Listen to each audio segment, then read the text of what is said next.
Okay, and you guys also mentioned how they're so comfortable and they're so bold and they're so willing to be expressive, and that's a real accomplishment, and that's something that a lot of people also really struggle to achieve. So we've talked about a lot of training, which I understand, but do you guys do any specific things with the performers so that they get out of their shell and they feel like they can be so expressive? Because you're requiring these performers to be so close and to be so, Michael, you talked about it being so big. Everything has to be big. How do you get them into that comfort zone? Do you have any advice for people about that? Because you guys are doing that so well this year. Um, we do, we try to do as much acting exercises for them to kind of allow their individualities to show. And even, I mean, as simple as walking across the floor or and pushing them to show me who you are a little bit is a good nurturing way to start that process, to have them feel that it's okay to have a voice. I think it's really important. I think sometimes in what we do, they're so regimented sometimes, which is great. This one of the reasons why I keep coming back to this activity. But in that balance, I think it's important to kind of allow them to be themselves. And like Andy was saying, like we had Wayne come in, and he's done a tremendous job, I think, allowing these performers to kind of be themselves and have a voice. It's not easy sometimes, especially we live in a society where these kids are on their phones all the time, and they're on social media, and they just have to type a sad face emoji to let their friends know that they're sad.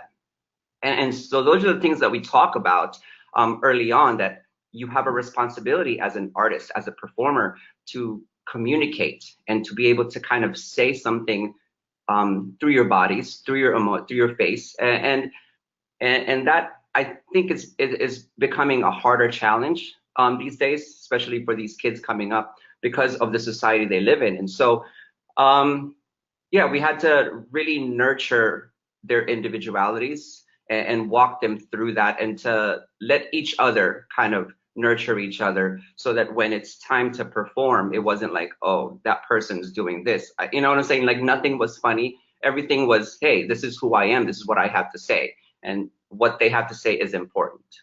So, and it's just a matter of just honing that in. Along with that, Tim, I think that the performers enjoy understanding why they're doing what they're doing. I know that they're always grateful anytime that I say, hey, we're going to try this here. First, we'll try it. Second, I'll say, how does that feel? Or do you feel comfortable doing that? Is that something that you enjoy doing? Does it feel good? How can I help you feel better? Molding the choreography to them. And then the third portion of that is explaining why they're doing it, whether it's part of the story somehow, or if, hey, rifles, we're doing this catch and we're going to look to the right because we want to draw focus over to the right so the audience knows where to look next. Or flags, we're going to be doing this soft part, and it's going to be, you want to feel like you're slow motion, and this is the reason why, because we want to change the time frame and slow everything down, but we also want to draw focus to this, or we're working in this form. So there's always a reason, there's always a purpose for every single step they do. And that was something that was taught to me a long time ago from a dance teacher when I lived in New York City, who worked with Bob Fosse. And he said that every single count meant something. Whether you were snapping your finger or looking to the left or looking to the right, there was a purpose for it. And when the performers understand why they're doing it, there's always this like, oh, okay, and it kind of keeps them part of the process. And I think that's one of the things I really enjoy.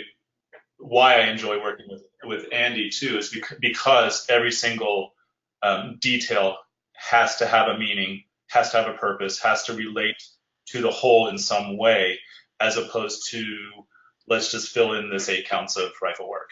And I think that also helps make this program what it is. Watch this entire video conversation at marchingartseducation.com, where you'll find many other free videos and live webinars. Take advantage of the great ideas and information available in videos and coursework to help you and your staff take your group to the next level.